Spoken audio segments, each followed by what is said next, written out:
بسم اللہ الرحمن الرحیم۔ نبوی دعوت پر کفار کا رد عمل۔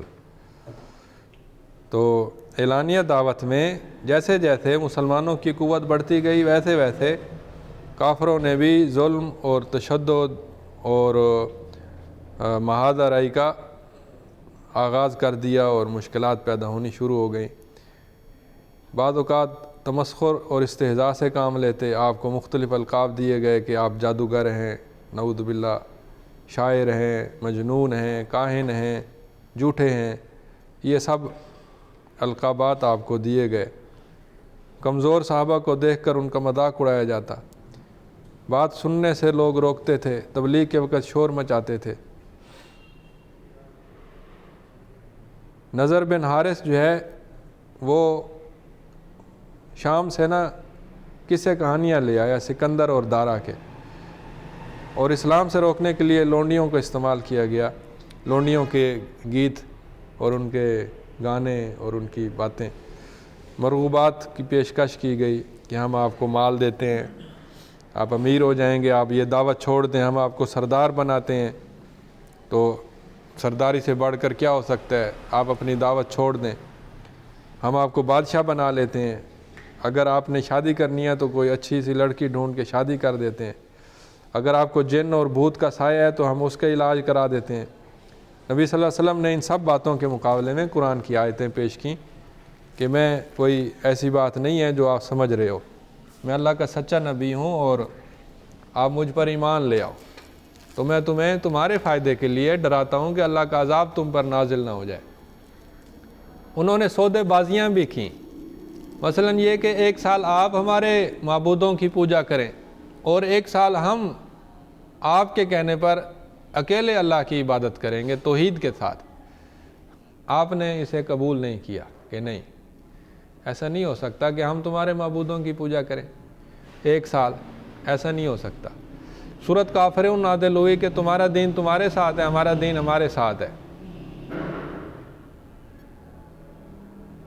انہوں نے کہا کہ آپ تھوڑا سا نرمی کریں تو ہم بھی نرم ہو جاتے ہیں اور ہم مل جل کر رہتے ہیں۔ آپ نے کہا نہیں، میں اپنی دعوت میں بالکل نرمی نہیں کروں گا۔ تو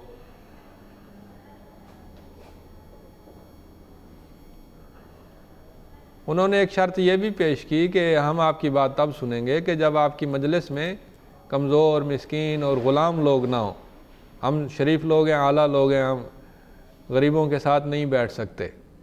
آپ نے اس پیشکش کو بھی قبول نہیں کیا۔ اللہ کی طرف سے ناراضگی آ گئی کہ آپ ان لوگوں کے لیے ان کو کیسے چھوڑ سکتے ہیں کہ جو دین سیکھنا چاہتے ہیں، تو آپ ایسا نہ کریں کہ امیر لوگوں کو دعوت دینے کے لیے غریبوں کو اپنی مجلس سے الگ کر دیں، ایسا ہرگز نہ کریں۔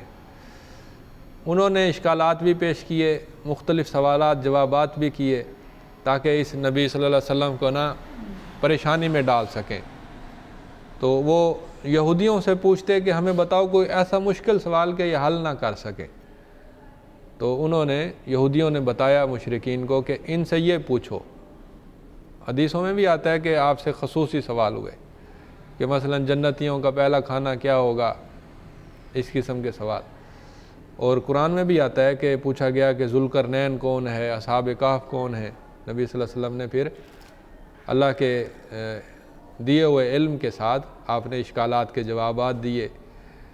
کوئی مخاصمے والے بھی اشکال ہوتے تھے کہ اللہ نے فرشتہ کیوں نہیں نازل کیا، اس قسم کے سوال بھی ہوئے، اشکال بھی ہوئے۔ اللہ نے اپنا جو نبوت کا منصب ہے اللہ نے کسی امیر بندے کو کیوں نہیں دیا، کوئی طائف کا کوئی سردار ہوتا امیر، وہ بن جاتا نبی، یا مکے کا کوئی سردار نبی بن جاتا، ایسا کیوں نہیں ہوا؟ یہ اشکالات انہوں نے پیش کیے۔ عذاب کے بارے میں بھی انہوں نے اشکال پیش کیا کہ یہ عذاب جس کی دھمکی دی جاتی ہے یہ آ کیوں نہیں جاتا اور قیامت کب قائم ہوگی؟ اور ہر نبی معجزے لے کر آتا تھا، تو آخری نبی معجزے کیوں نہیں لاتا؟ اگر وہ سچے نبی ہیں تو یہ معجزے دکھائیں۔ ان سب اشکالات کا جواب اللہ تعالیٰ نے قرآن کے اندر ایک ایک کر کے دیا۔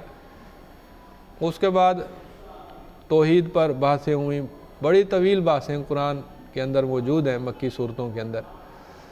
اور رسالت پر بڑی باتیں ہوئیں کہ یہ اللہ کا نبی جو ہے یہ تو بازاروں میں چلتا پھرتا ہے، کھانا کھاتا ہے، تو یہ نبی کیسے ہو سکتا ہے؟ یہ تو ہمارے جیسا ہے، اس کو خصوصی کوئی فضیلت ہونی چاہیے کہ اس کے ساتھ کوئی فرشتہ ہوتا ہے جو اس کے ساتھ چلتا پھرتا اور لوگوں کو یقین آ جاتا۔ تو مرنے کے بعد دوبارہ اٹھنا کیسے ہوگا؟ ہم کیسے یقین کر لیں؟ ہمارے آباء و اجداد کو زندہ کر کے دکھائیں۔ قرآن جو ہے یہ تو شاعری لگتی ہے، کوئی یہ پرانے قصے کہانی ہے، اور یہ کوئی شیطان ہے نعوذ باللہ جو آ کر نبی صلی اللہ علیہ وسلم کو یہ تعلیم دے جاتا ہے۔ یہ بڑی بحثیں ہوئی اور بڑے مناظرے ہوئے، اور پھر اس کے بعد اللہ تعالیٰ نے ایک ایک بات کا جواب دیا۔ جو سنجیدہ لوگ تھے ان کے تو سارے عقدے حل ہو گئے، ساری گریں کھل گئیں، ساری جو دل کے اندر اشکالات ہوتے ہیں وہ سب کے سب حل ہو گئے، اللہ نے حجت تمام کر دی ہر قسم کی۔